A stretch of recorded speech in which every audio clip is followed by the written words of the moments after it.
Don't ever get blinded by shiny objects. Don't ever let an element come in between something and as important as family. This was my son's future, my son having two parents in the house that got put at risk. This was compromised by accepting the fact that I'm gonna put my prior relationship at the time on this TV show.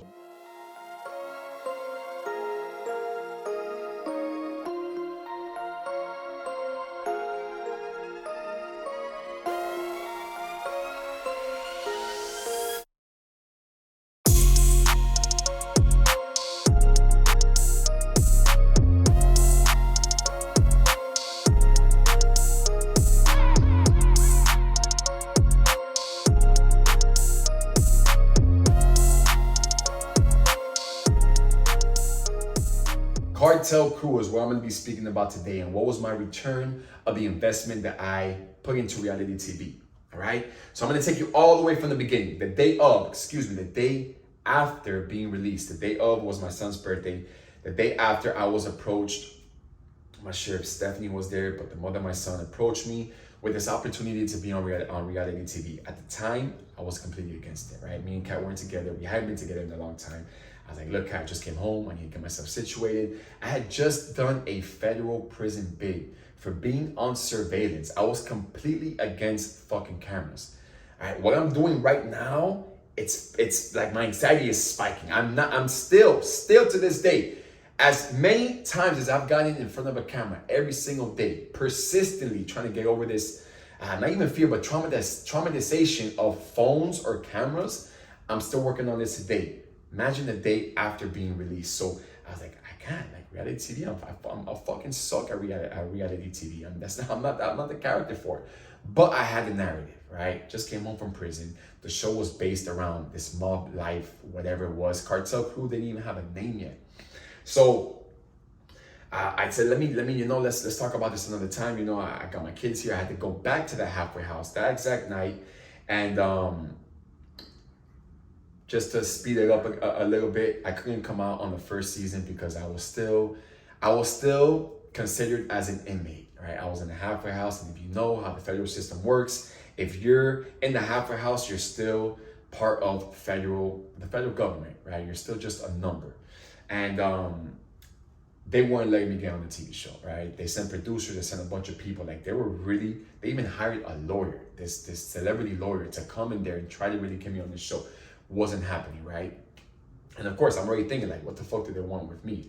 I'm not new to this. So I knew there was a motive, but my perception of this was like, okay, what is going to be my return of investment? I had to approach it like this. I've always had this formula. I just never identified it or labeled as the ROI of life. So I'm already thinking of, okay, I'm going to get on here. I'm going to speak about my story. And that's like, I rarely or even barely scratched the surface on what I've been through on the show.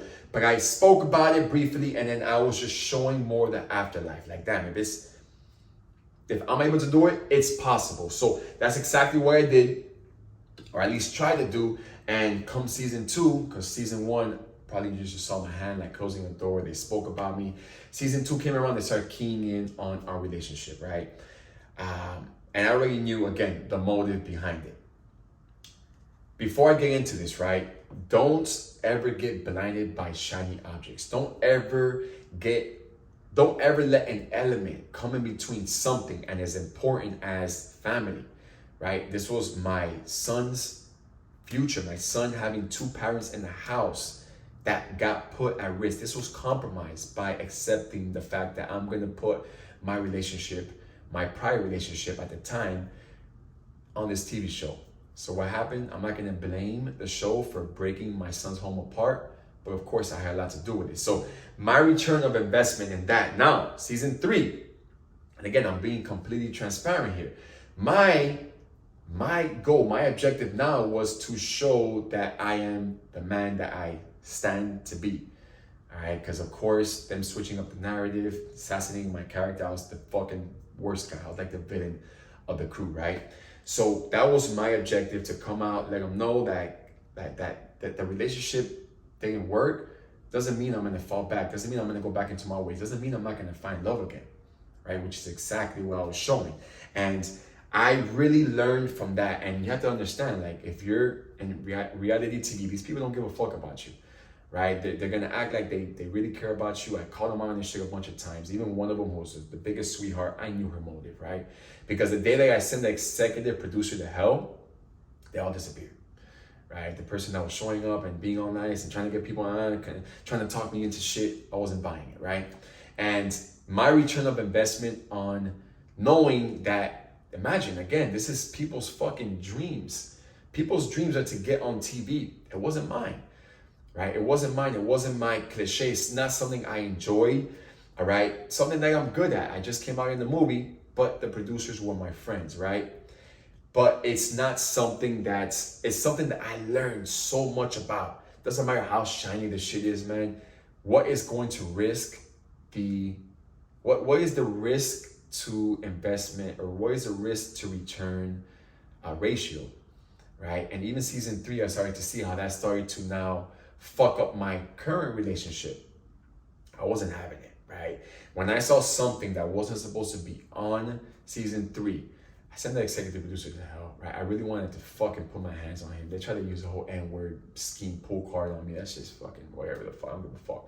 Weak as fuck, but that's the life they live in. And then me thinking like, okay, you know what? I can't be mad at these people, right? In the most respectful way, they are all miserable.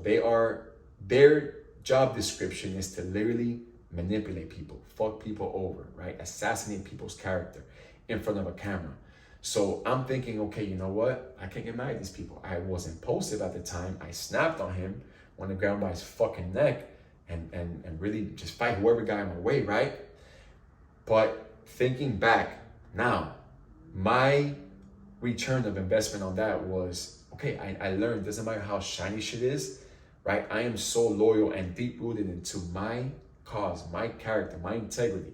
I will never let something that shiny come in between what me or my relationships or my friendships or anything that I truly stand for, right? That was my return of investment in that experience, and I'm forever grateful for it. I was grateful for the opportunity. I was grateful for the crew, just the times that we spent.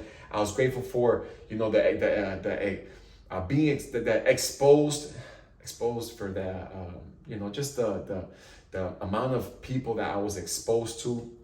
If you want to put in that way, which wasn't much. There was a lot of miserable motherfuckers, but in the needles in the haystacks, like weeding out just the negativity and the toxicity and all the people I had to send to hell, there was a lot of people who I still have in my life today who I'm truly grateful for. So, and that's just, again, being 1% optimistic. But that was a great, great life lesson, man. It taught me a lot, and there's always going to be a return of investment, whether it be money, whether it be experience, whether it be wisdom, whether it be a lesson learned, not to apply it to the next time.